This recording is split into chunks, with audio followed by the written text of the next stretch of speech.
4,167 meters, North Africa's highest peak. I've never climbed anything close to this altitude.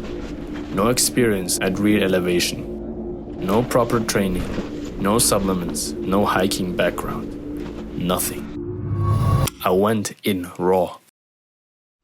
It's about to go to the mountains. The question was, why would I do that to myself? And honestly, I don't fully know. Something in me needed to test where my limits actually were. Not physically. Physically, I knew I'd struggle. But rather important, how far can my mind be stretched before it breaks?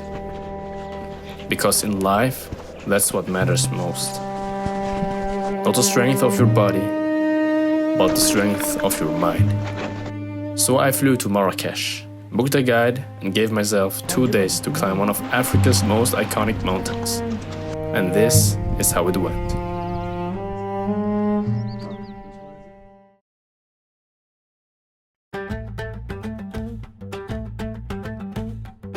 So guys, it's the next day in Marrakesh and we are now embarking ourselves to a great adventure. As you can see, we're already in the outfit. It's about to go to the mountains. We're going to the Mount Toubkal. We start from Marrakesh. Our guide picked us up before the city was fully awake. The streets that never stopped moving during the day were still quiet. And then we drove south, toward the Atlas. I watched the landscape fade from bustling sandy roads to the green, lush nature. Fields turned into hills, hills turned into cliffs, and then the road started climbing. That's when I knew this was really happening. Imlil, a Berber mountain village at 1,700 meters, the gateway to Toubkal. For centuries, this has been the starting point for anyone attempting this climb. The Berbers, the indigenous people of North Africa, have lived in these mountains for over 4,000 years. And they call themselves Amazigh, which means free people. And I wasn't alone. Hikers from all over the world were attempting the same climb. Different faces, different countries, different languages, but same mission and the same mountain. And then we started walking. I never realized Morocco looked like this. Green fields terraced into the mountainside, small mud brick villages tucked into the hills, Berber families moving up and down the trail on donkeys, carrying supplies to the refuges above. You see people walking here? They waved, they smiled, and they kept moving, like they had done this for generations. So guys, we are now going to the first camp, base camp, and there we'll have lunch, rest a little, and then we'll make our way to the refugee camp, where we'll spend the night there. The next morning at 3 a.m. we'll wake up to go for the summit and also to see the sunset. For the first hour, I felt strong, confident, like I could do this, but the trail kept going up, and so did the altitude. And at every stop, a Moroccan juice vendor. Fresh oranges, squeezed on the spot, ice cold. At 2,000 meters, impossible to ignore. The mountain was hard, but the juice was undefeated.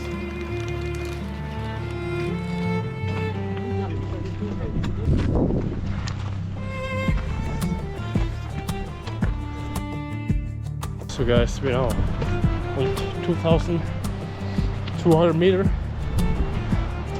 and as you can see, we're getting closer to the top, and yeah, we still have 2,000 meters in front of us to climb.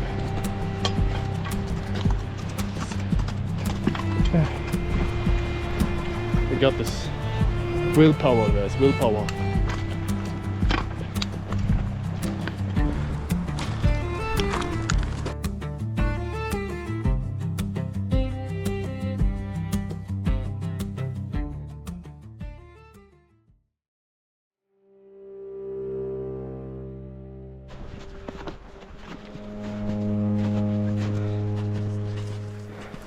By the time we approached the refuge, my body was already telling me something. 3,207 meters.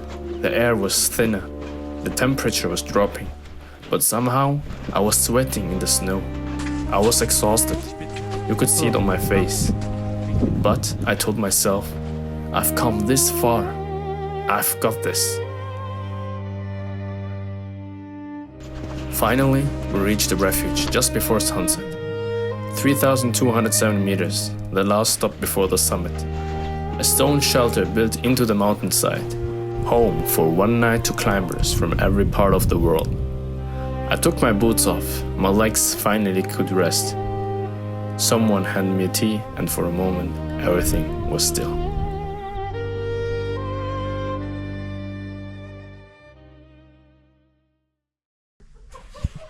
So guys, we are about to go to bed, to sleep. We hiked for how many hours? 6, 7 hours. And tomorrow we'll have to climb 1,000 meters more and then we'll reach the summit. Peace out.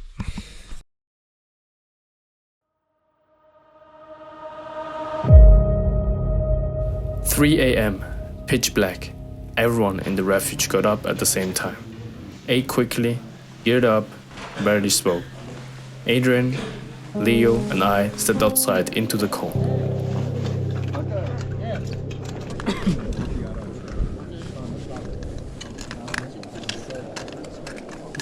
So Adrian, where are you gonna go now? It's 3 o'clock or something. Yeah. We are gonna climb Mount Toubkal, the highest mountain in the Atlas range. Everything above the Sahara Desert. Yes. Are you hyped? Yes, I am hyped. We got this. Everything above the refuge was dark. Just headlamps, ice, rock. The altitude hit different at this hour. The cold hit different. The doubts hit different too. Every step took twice the effort it did in the day. Every breath came shorter. The guys were fast, experienced. They didn't stop. We tried to keep up. We couldn't. And that's when it happened. Somewhere in the darkness, somewhere between the refuge and the peak, I stopped. Adrian stopped with me, and we made a call.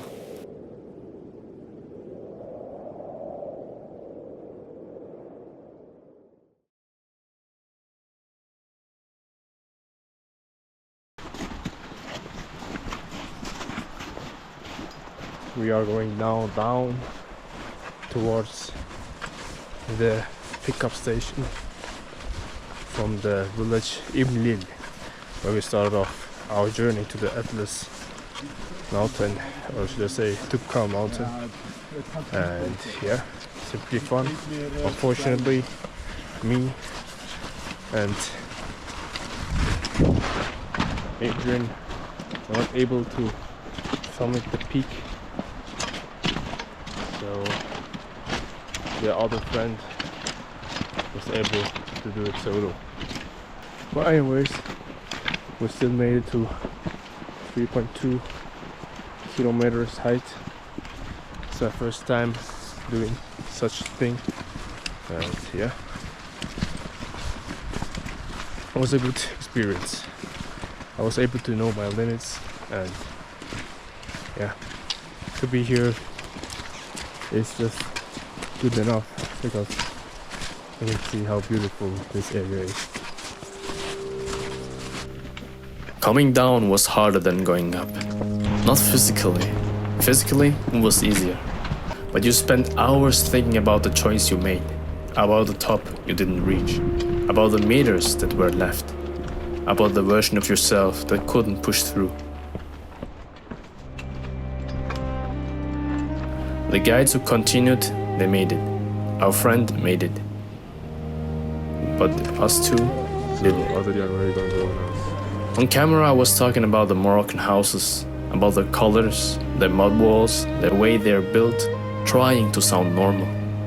trying to fill the silence. But that wasn't what was on my mind. I just didn't know what else to say.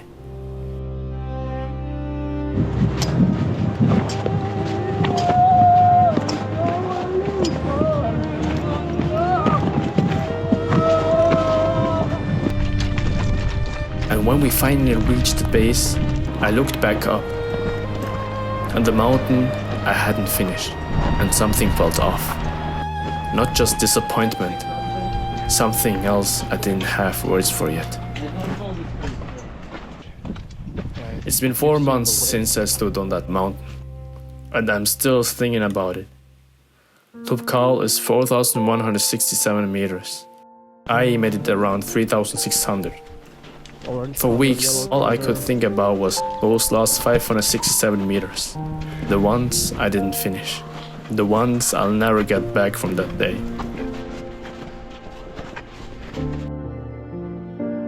But somewhere along the way, sitting with it for months, it hit me.